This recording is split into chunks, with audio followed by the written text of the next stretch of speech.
Hey guys, it's Sunny, and welcome back to episode 11 of Sunny's Geeky Grove podcast.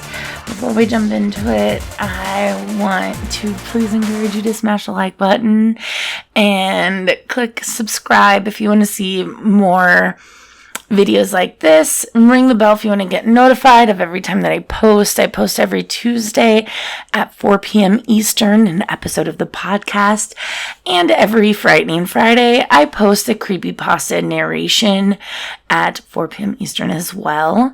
So today in our episode of the podcast, I'm going to be talking about Saints Row 4 Reelected. This game was developed by Volition and published by Deep Silver.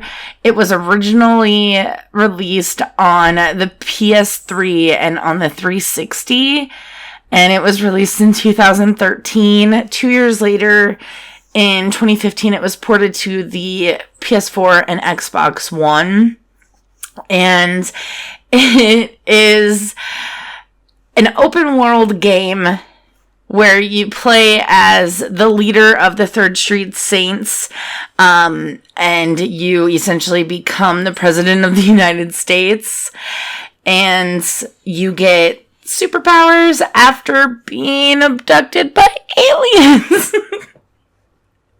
Freaking ridiculous. I know, trust me.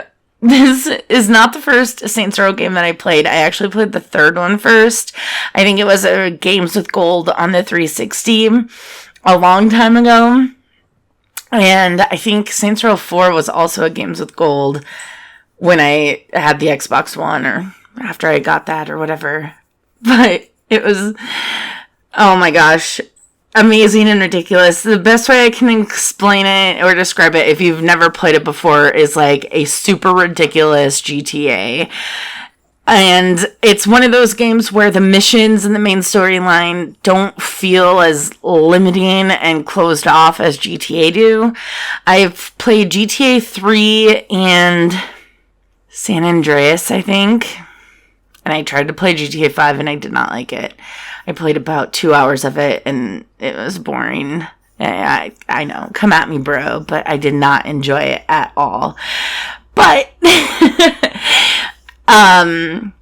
but Saints Row is one of these super over-the-top, comical, but still incredibly fun, with really fun mechanics and different weapons and styles to play and different cars to drive and radio stations and all of that. It's one of these games that you can find yourself getting lost in it and spending a very long time on it. And it actually has some pretty good DLC, which has the two DLC that I know of for sure.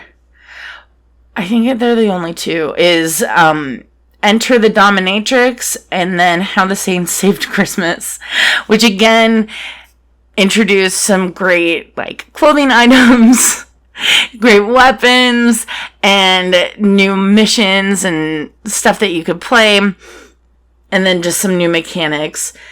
It's one of those things where the DLC is just absolutely ridiculous and so much fun.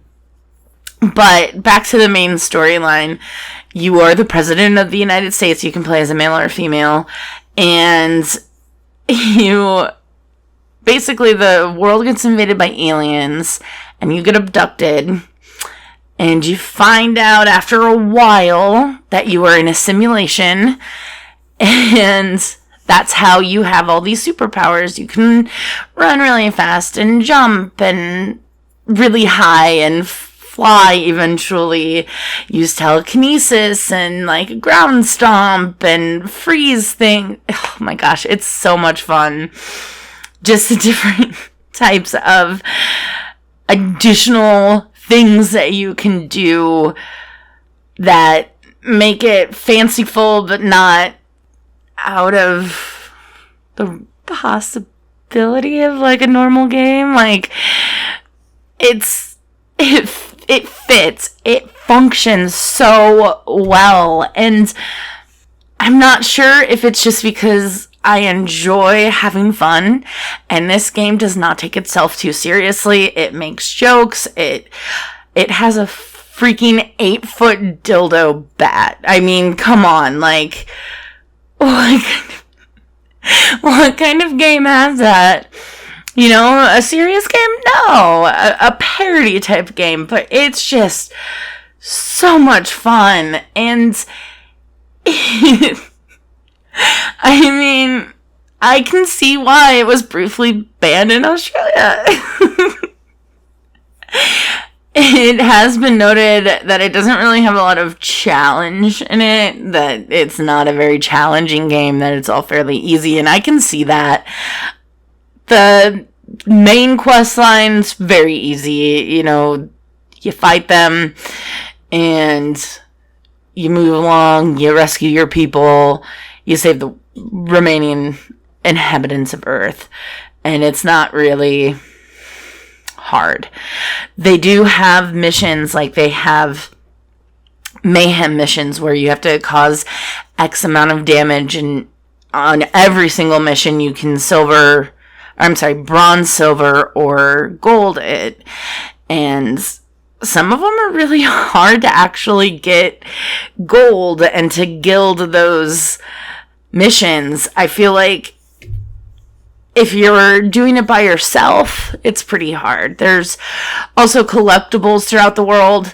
There's like data clusters, and you find those and they help you unlock different perks and elements of your superpowers, if you will, like flying and running. There's also finding the statues, finding the audio files, similar to Saints Row 3. The one that sticks in my mind are the sex dolls, the boxes of sex dolls all over the world. Just absolutely wonderful. I love collectibles. I love finding them. I love seeing my percentage on the game completion go up when I found another data cluster. I found another audio file.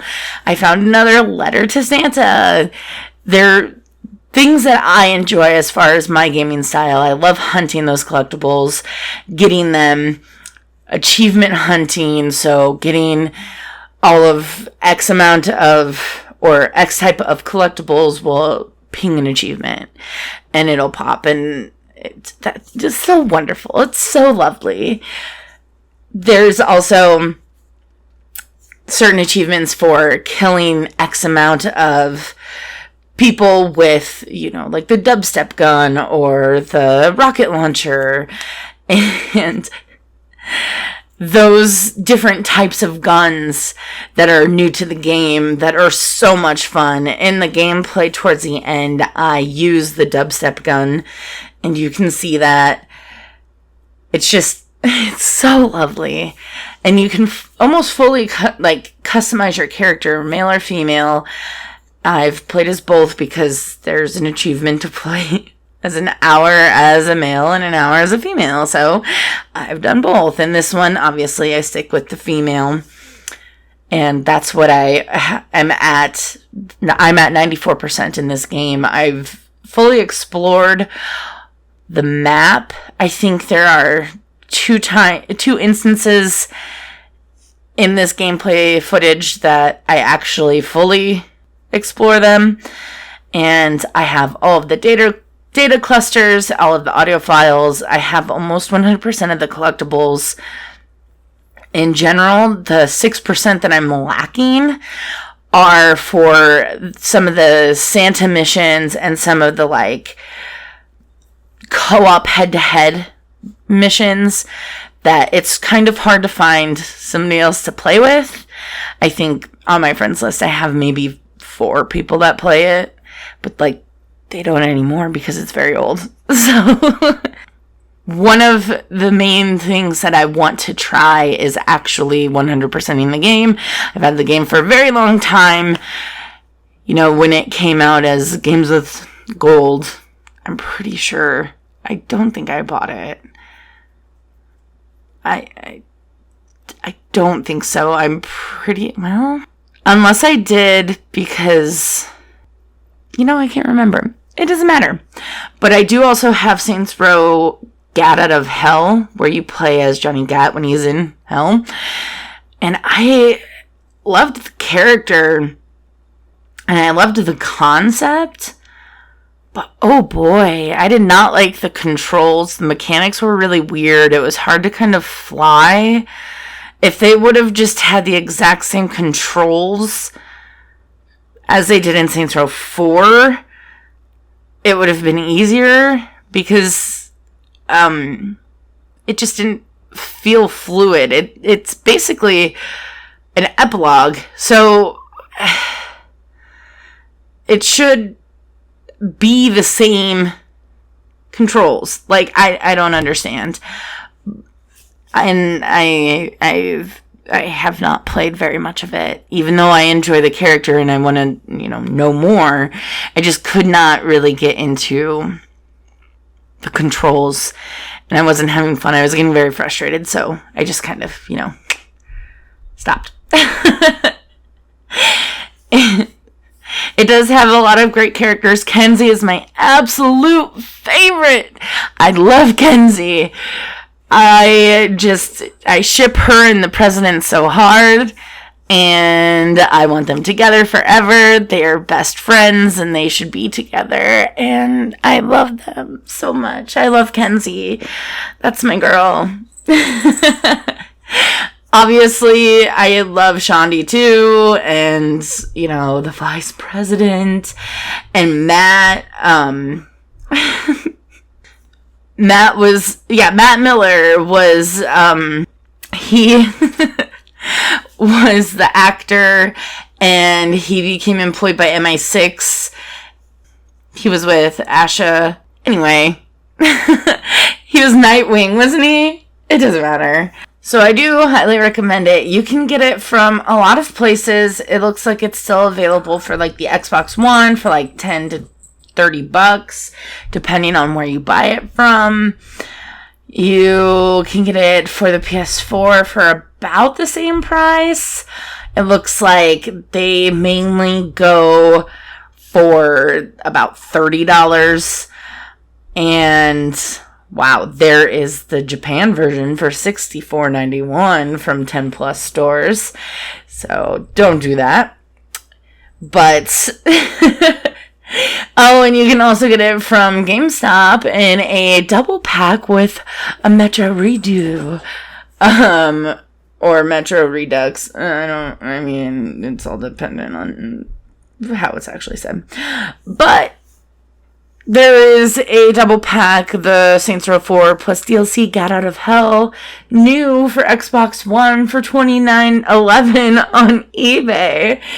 But yeah, anyway, so about $20 to $30 depending on where you purchase it from, and you can get it on the Xbox One, on the PS4, and on PC. If you liked this video and thought it was interesting, maybe you learned a little something, hit that thumbs up. If you want to see more about my favorite games and games that I love, hit that subscribe button. If you want to get notified, ring the bell. I post a new podcast every Tuesday at 4 p.m. Eastern. And I post a Frightening Friday every Friday at 4 p.m. Eastern as well. My name's Sunny, and you've listened to Sunny's Geeky Grove podcast. You've been amazing, and I hope you have a good day. Bye.